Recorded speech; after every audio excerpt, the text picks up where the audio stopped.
Justice is our legitimate demand because our human rights are still violated. Thousands of churches, monasteries, በመጨረሻም የአርሲ ጉዳይ ለማቀፋዊ ነው ባለም የሚገኙ ኦርቶዶክሳውያንን በእጅጉ ማስቆጣት ጀመረ።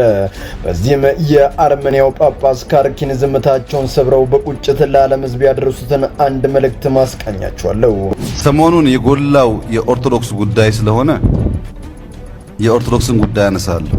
ከጥቂት ወራት በፊት የሙስሊም ነበረ እንዴት መከራችን እንዳየን ታስታውሳላችሁ። የአርሲ ክፍለ ሀገር በክርስቲያኖች ደም ጨቂታ ጠቅላዩ ስለ ኳታር አሳስቧቸው መግለጫን ያወጣሉ። በዚህ ተገርመን ሳንጨርስ ክርስቲያኖች እለት እለት በግፍ እየታረዱ እሳቸው ደግሞ እዚህ ፈገግ ብለው ያፈጥራሉ። ይህንን ተከትሎም የእሳቸው መግለጫና የፓስተር ቸሪን አስደናቂ ምላሽ አስቃኛቸዋለሁ። ሀገርን ያገለግላል ብለህ የተሾመ ሰው ከርሱን እየሞላ ምን ሰላም አለ? የደሃ ለቅሶን መስሙር አድርጎ የወሰደ ያለ ምን ሰላም አለ? ቤተክርስቲያን ምን ጸልይበትን እንኳን አርሶ አደር አፈር በልቶ አፈር ግዶ እሁድ እንኳን የሰንበትን ሄዶ ቤተክርስቲያን የሚሳለምበት ሲፈልጉ ታንኪ መጥቷል፣ ሲፈልጉ በመድ ምንድነው የምመቱት? ፋኖ እዛ ውስጥ አለ። አርሲ ላይ የሚገደሉ ክርስቲያኖችን ዝም ብለን ነው ስለ ኢራን የምናስበው? አሁን እንኳን ሰሞኑን እያየን ያለ ነው በእስራኤልና በእንትን መካከል በኢራን መካከል የነበረውን ጦርነት ማዕት ክርስቲያን ተጃጅሎ በዛና በዚህ በጸሎት ሸፍኖ የዲያብሎስ መሳሪያ ሆኖ ታያለ። ደም የሚያፈስ አጋንንት ነው። አንተ እዚህ ኢትዮጵያ ውስጥ የሞተው የአርሲው ገበሬ ነው፣ አርሶ አደር ነው። ቲሸርት ለብሰን ሰልፍ የወጣ ነው ለኢራን ነው።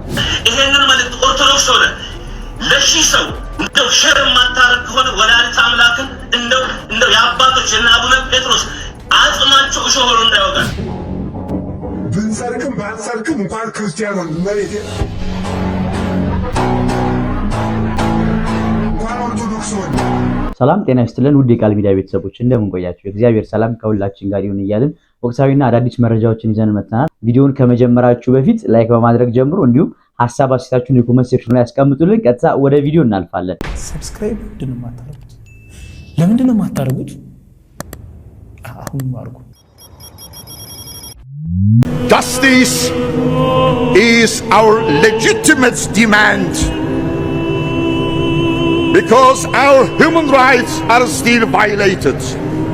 በአሁን ሰዓት ከኢራንና እስራኤል ትንቅንቅ በላይ የአርመኒያው ጳጳስ ካርኪን በኢትዮጵያ አርሲ ኦርቶዶክስ ያለ የተፈጸመ ስላለው ነገር የተናገሩት ንግግር የመላው ዓለምን ክርስቲያኖች ቀልብ ስቧል። ቪዲዮ ከተለቀቀ የተወሰኑ ሰዓታትን ቢያስቆጥርም ከ20 ሚሊዮን በላይ እይታ እንዳለው ለማወቅም ተችሏል። ብፁዕነታቸውም እንዲህ ሲሉ ተናገሩ። የኛ ትልቁ ፍላጎት ፍትህ ማግኘት ነው። ምክንያቱም ደግሞ በአንድ ወቅት በዚህ አርመን ውስጥ ይደረግ እንደነበረው አይነት የክርስቲያኖች ሰብአዊ መብት በአርሲ በእጅጉ የተጣሰ ነው ሲሉ ንግግራቸውን ቀጠሉ። Thousands of churches, monasteries, community, church and individual properties still remain confiscated by the perpetrator genocide. ዓለም የወቅ ተጠያቂነትም ይስፈን ሲሉ ሐሳባቸውን ቀጠሉ። We cannot remain silent. Silence is another form of genocide. We challenge all nations, telling them this is a wake-up call. ፓትርያርክ ካርኪንም ብዙዎችን በእንባራጭ ንግግር አድርገው ሐሳባቸውን እንዲህ ሲሉ ቋጩት። እኛ ይህን በዝምታ እንመለከትም፣ ምክንያቱም ዝምታ በራሱ ከድርጊቱ ፈጻሚዎች ጋር አንድ እንድንሆን ያደርገናል። አሁን ታዲያ ለሁሉም በጎ አድራጊ ሰብአዊነት ለሚሰማቸው እንዲሁም ለዓለም ሀገራት እንዲነሱ ህመማችንን፣ ቁስላችንን እንዲመለከቱ ጥሪ እናደርጋለን ሲሉ ንግግራቸውን ቋጩ።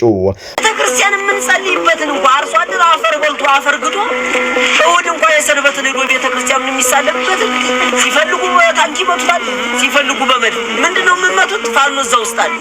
መንግስት በጽንፈኝነት የፈረጃቸው የፋኖ ኃይሎች በአርሲ ጉዳይ ዝምታቸውን ሰብረው ይህንን ተናግሯል።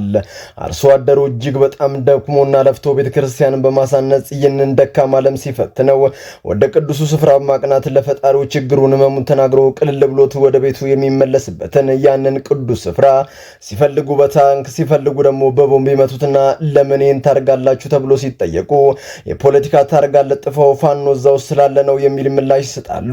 አላማቸው ግን ይህ አይደለም ሲል እንዲህ ተናገረ። ፋኖ መነኩሴ አይደል ገዳም ውስጥ ሊቀመጥ እኛን ለማጥፋት የኛን ሃይማኖት ለማጥፋት እሳቤ ብቻ ስላላቸው ቤተክርስቲያን የሚያጠፉት እኔ ቤተክርስቲያን ተጠግቼ ቤተክርስቲያን እንዲመታ ማለት ነው። በአርሲ ለሚፈጸመው ጥቃት አንዳንዶች ፋኖ ነው ሲሉ ይደመጣሉ። ፋኖ ቤተ ክርስቲያን ውስጥ ምን ያደርጋል? ሊያውም አርሲ ውስጥ የቅዠተኞች ሐሳብ ነው። እኛ ቤተ ክርስቲያንን ተጠቅተን እንድትጠፋና እንድትወድም አንፈልግም። የሴራ ቤተ ክርስቲያንን ለማዳከም የሚወሰድ እርምጃ ነው ማለት በተለያዩ ሀገሪቱ ክፍል የምትገኙ በክርስቲያኖች ደም የምትቆምሩ የዋሃብያ አርዝራዦችና ባለስልጣኖች አርፋችሁ ተቀመጡ ሲሉ መናገር ሐሳባቸውን ቋጭተዋል። ሰሞኑን የጎላው የኦርቶዶክስ ጉዳይ ስለሆነ የኦርቶዶክስን ጉዳይ አነሳለሁ። ከጥቂት ወራት በፊት የሙስሊም ነበረ። እንዴት መከራችን እንዳየን ታስታውሳላችሁ። ዛሬ ዳረን ይዘ የምታላግጥ የሌላ ቤተ እምነት ነገ ባንተ ላይ ምን እንደሚመጣ አታውቅምና መሳለቁን አቁመ ድርጊቱን ብታወግዝ መልካም ነው። አንድ ታሪክ አለ። በአንድ ወቅት አንድ በውሃ አቅራቢያ ያለ ቤት በእሳት ይያዛል። በአካባቢው የነበሩ መልካም ልብ ያላቸው ሰዎች እየተሯሯጡ እሳቱን ለማጥፋት ትግሉን ይገጥማሉ። ይህን የተመለከተችው እንቁራሪት ወይም ውስጥ ቁጭ ብላ ትሳለቃለች። በዚህ ጊዜም እሳቱ ተባብሶ ውሃው ሲያልቅባቸው እነዚያ ሰዎች አጠገባቸው ከነበረው ኩሬ ውሃ በባልዲ እየቀዱ ወደ እሳቱ ሲቸልሱ እንቁራሪቱም ከውሃ ጋር ባንድ ላይ ለማጥፊያነት ወደ እሳቱ ተጨመረች። ዛሬ ዳር ይዛችሁ የምትስቁ የምትዝናኑ የእናንተ የነገ መጨረሻ ይሄው ልክ እንደ እንቁራሪቷ ነውና ተጠንቀቁ ለማለት ፈልጋለሁ። ጠቅላዩ ስለ ኳታር በድሮ መመታት ይመክራሉ፣ ያስተዛዝናሉ። በሀገራቸው የሚገኙት የዜጎች እልቂት ጆሮ ዳባ ልበስ ብለው አልፎታል። መቼ ሆነ የራስ እያራረ የሰው ማማሰል የምናቆመው? በርካቶች እያነሱት ያለ ጥያቄ ነው። በዚህ ጉዳይም ጀግናውና ቆራጡ ፓስተር ቸሬ እንዲህ ሲል ተናገረ። ሀገርን ያገለግላል ብለህ የተሾመ ሰው ከእርሱን እየሞላ ምን ሰላም አለ?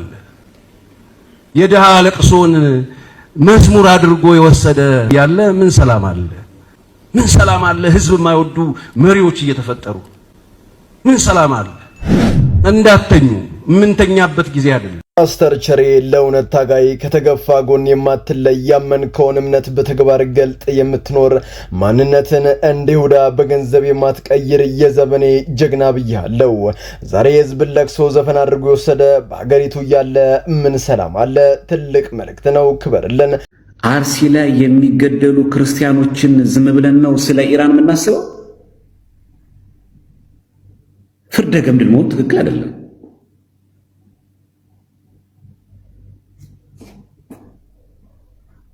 አያቶላ ሲገደሉ ተነስተው የጨፈሩ ኢራናውያን አሉ። የሳሽ ተቃዋሚ የሆኑ ሰዎች የጨፈሩ ሰዎች አሉ። ክርስቲያኖች ናቸው እነዛ ሰዎች። ኢትስ ፖለቲክስ። በቃ እኛን እኮ አይመለከተንም።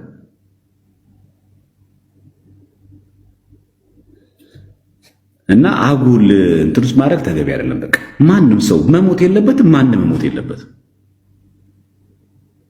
ስለሚገደሉት የሚገደል ከሆነ ኢትዮጵያ ውስጥ የሚገደል ሙስሊምም ኢትዮጵያ ውስጥ የሚገደል ኦርቶዶክስም መጮህ አለብን። ስንናገር ፌር ነው መናገር ያለብን እንጂ አሁን ደርሰን የፖለቲካ ተንታኝ ባንሆን ጥሩ ነው። ይሄ ብዙ ጊዜ ስለምናየው አንዳንዶቻችሁን በእልህ ምላሽና መስጠትና ነገር አስፈላጊ አይደለም። በቃ እኛ ኦርቶዶክሳውያን ሰው በሃይማኖቱ ሊገደል አይገባም። ዛሬም ስቲል ይሄው በዚህ ሰሞን አሁንም ኦርቶዶክሳውያን በምስራቅ እየተገደሉ ነው ያሉት። ቋሚ ሲኖዶስ መግለጫ ወጥቷል። ሰው ይሞታል። አሁን ኢትዮጵያ ውስጥ በሃይማኖቱ ምክንያት ይገደላል። ይሄን እንቃወም። መጀመሪያ የሚጀምረው ከወንድም ነው። አንተ ጎረቤት ያለህ ሙስሊም እየሞት እየተገደልክ ለአንተ ሳልናገር ባህር ማዶ ሄጄ የምናገረው ፌር ነኝ እኔ? የሚጀምረው ከቤት ነው። የሚጀምረው ከጓደኛ እኮ ነው። ለአንተ ያላሳየሁትን ፍቅር እዛ ባህር ማዶ ለማያቀይዙ ይህን ፍቅር ማሳየው የሚጀምረው ከቤት ነው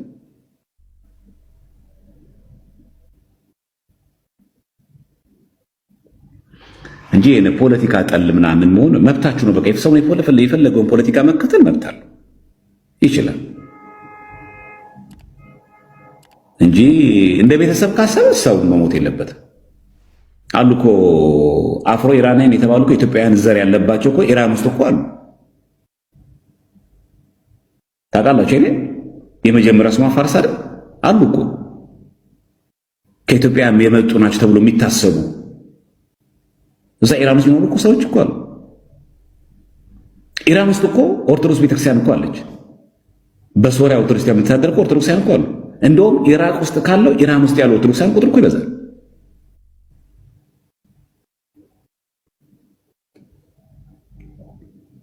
እንደ ሃይማኖት ቤተሰብ እናስበው ካለ እኛም ይመለከተናል። ምክንያቱም ያ ሚሳኤል ያ ቦምብ ያ ጥቃት ሲፈጸም እየመረጠ እስላም አይደለም የሚገድለው፣ ጦርነት ነው። ማንም ይገድላል። ህፃን አይልም፣ ሴት አይልም፣ ወንድ አይልም፣ ክርስቲያን አይልም፣ ጴንጤ አይልም፣ ሙስሊም አይልም። ስለዚህ ፖለቲካ ውስጥ ገብቶ ወደ ሚዲያ ማምጣት ብዙ መዘዝ ብዙ ትርጓሜ ያለውን ይህን ጦርነት ወደዚህ አምጥቶ ኦርቶዶክስ ቤተክርስቲያን ለማጥቃት መጠቀም የለበትም። መብቱ ነው። አንድ ሰው እስራኤልን መደገፍ መብቱ ነው፣ መቃወም መብቱ ነው። በቃ ይሄ ከሃይማኖት ጋር መያያዝም የለበትም። አጉል ግን ቅቤ አንጓች ግን አንሆን። በቃ አለቀ። መብታችሁ እንደፈለገ አንድ ሰው መሆን የለበት። የሃይማኖት ሰው ሆነ የሃይማኖት ነገር መጠበቅ አለበት። ትራኩን በቃ እኔ ኦርቶዶክሳዊ ክርስቲያን ነኝ። የኦርቶዶክሳውያን አስተምሮ መሄድ አለብኝ። የፖለቲካ ፍላጎት የፖለቲካ አቋም እዚህ ውስጥ መንጸባረቅ የለበትም። ወጥተህ ማንጸባረቅ ትችላለህ።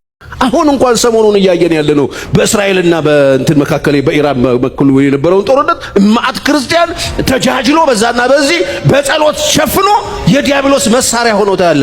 ደም የሚያፈስ አጋንንት ነው። አንተ እስራኤል ምናምን ይላል እንዴ?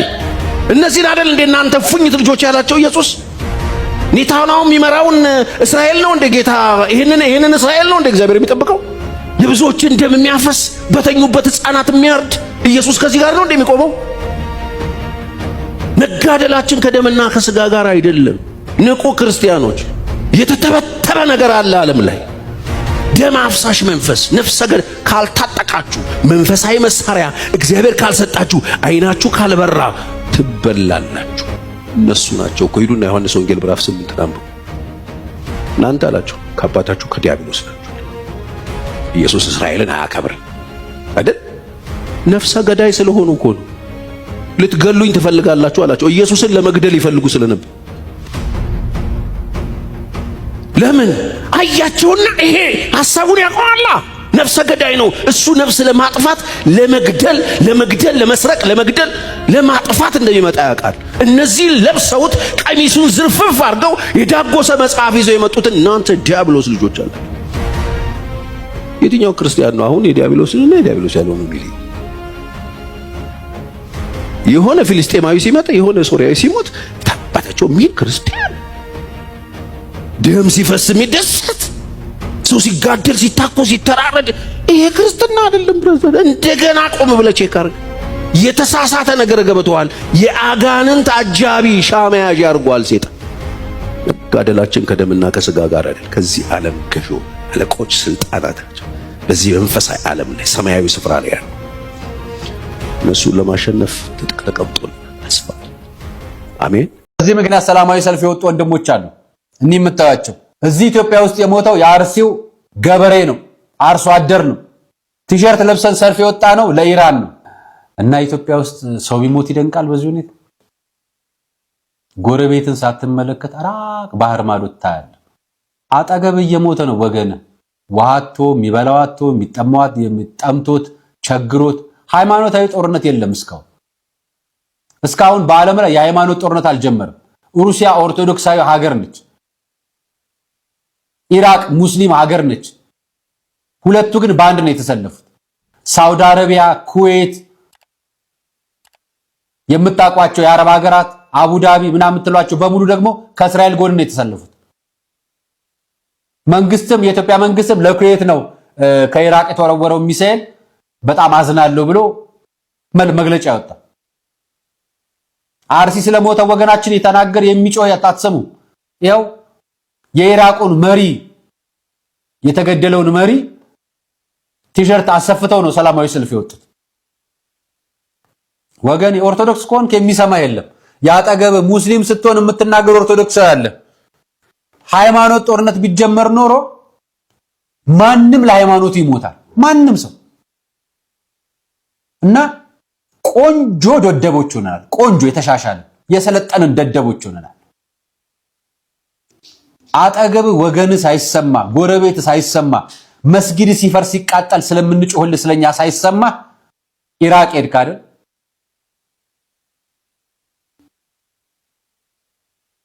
የክርስቲያን ሞቱ ለእግዚአብሔር እንጂ ዋጋው ለሌላውማ ዋጋ እንደሌለው እያሳያችሁ ነው።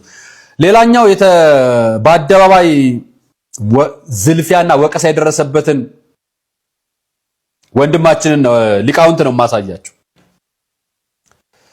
ወንድማችን መጀመሪያ ሊቀ ሊቃውንት ስሙር አላምረው እንዲህ ብለው ጻፉ። የግድያ ዛቻ፣ የሞት ዛቻ በሉት። ይሄንን የአድዋን ድል ለማክበር ምን ሞራል አለን አለ። ከሁለት ቀናት በፊት ያወጣው በሀገር በቀል ጣሊያን የሰው ደም ፈሰሰ አለ። ሀገር በቀል ጣሊያን ማለት ወራሪ ማለት ሰውን ከቀየው የሚያፈናቅል የሚገድል፣ እኔ ገዛለው እኔ ገርልሃለው ካለኔ ፍቃድ አትኖርም ያለኔ እምነት አትኖርም የሚል ማለት ነው። ሰው በሃይማኖቱ ተለይቶ ሁል ጊዜ እየተገደለ የምንኖርባት ሀገር ቅኝቷ ሽለላ ሳይሆን ሙሾ ነው። ጀግኖች የሞቱልን በሰላምና በእኩልነት እንድንኖር እንጂ ነጭ ገዳይ በጥቁር ገዳይ እንዲቀየርልን አልነበረም። አርሲና በየትኛውም ስፍራ ያለ አርሲያዊ ሞት የአድዋ ጥላሸት ነው። በዘመናችን ትልቁ አድዋ ሀገር በቀል ጣሊያኖችን ማሸነፍ ነው። ትክክለኛ አገላለጽ አይደል? ከዛን በውስጥ ይሄ ተጻፈለት ለሊቀ ሊቃውንት ስሙር ቦሩፍ ጅርዳሁ ይባላል። ይሄ ግለሰብ አንተ ጠንቋዩ፣ አንተ ለማኝ፣ አንተ ብሎ ሌላኛው ስድብ ነው ተሰርዟል። ስለ ዋልዳ ዱካ ቦታ ወይም ስለ ማህበረ ሐዋርያት ስም ማጥፋት ብታቆም ይሻላል። አንተ ሌባ፣ የሙዳይ ምጽዋት ገልባጭ። ይሄ እንዲህ ብሎ የሚናገረው ኦርቶዶክሳዊ ነኝ ብሎ ነው። አሁን ይሄ ቢሄድ ሊቃውንቱን ይገለዋል። ስለ አርሲ አይናገር፣ ስለ አርሲ አይጨው። በነገራችን ላይ ማህበረ ሐዋርያት ስም ማጥፋት የሚባለው ማህበረ ሐዋርያትን በነገራችን ላይ የተወሰነ ብትነግሩ ደስ ይለኛል። እኔ መረጃ ፈልጋለሁ፣ በውስጥ ላኩልኝ። በ0919151212 ላይ ዋትስአፕ ላይ ላኩልኝ መረጃውን። በደንብ መነገር ካለበት በደንብ መነገር አለበት። እና እሱ ማህበራዊ ሚዲያ ላይ እንዲህ ብሎ ጻፈ። ስለ ክርስቲያኖች ሞት ለምን ጻፍክ ብሎ እንደሚበሳጭ ክርስቲያን አለ። ምን ስለጻፈ ነው ኮሜንት ተጻፈለት? ከነጭ ጣሊያን ወደ ጥቁር ጣሊያን ተሻግረናል። አርሲን የገደለው ጥቁር ጣሊያንን ሳናሸንፍ አድዋ ማክበር የለም የውሸት ነው ብሎ ስለጻፈ የኦርቶዶክሳውያን ግድያን ለምን ይገደላሉ ብሎ ድምጽ ስለሆነ ተቃውሞ የምን ማህበር ነው? የዋልዳ ቡካ ቦታ ወይንም ደግሞ ማህበረ ሐዋርያት።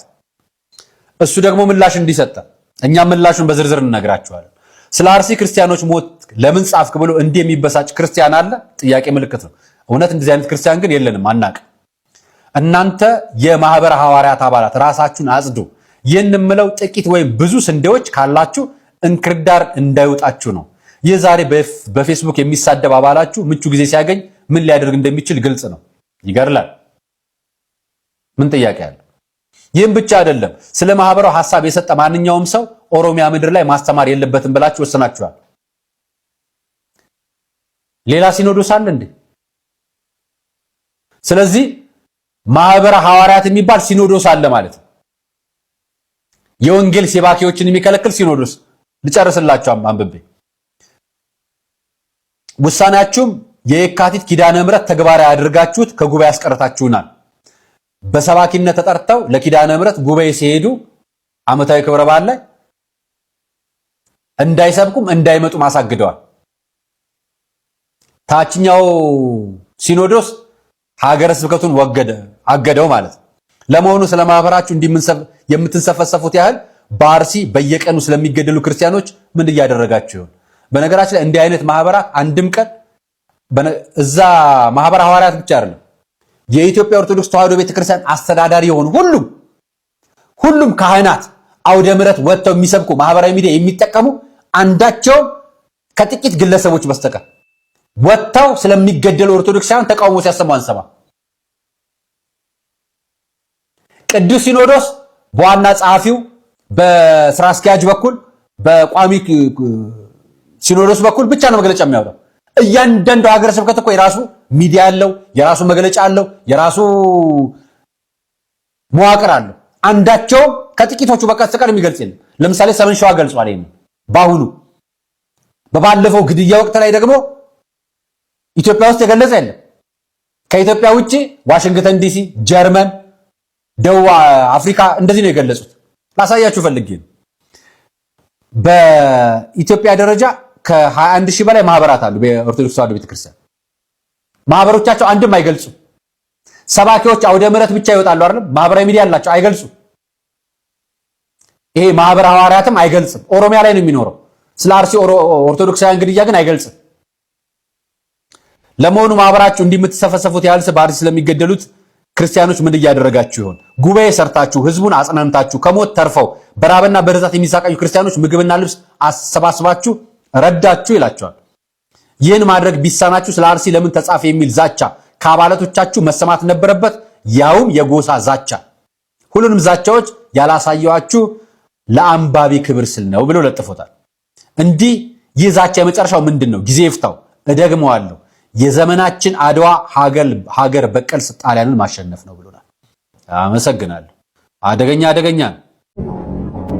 ብንሰርቅም ባንሰርቅም እንኳን ክርስቲያኑን መሬት እንኳን ኦርቶዶክስ ሆነ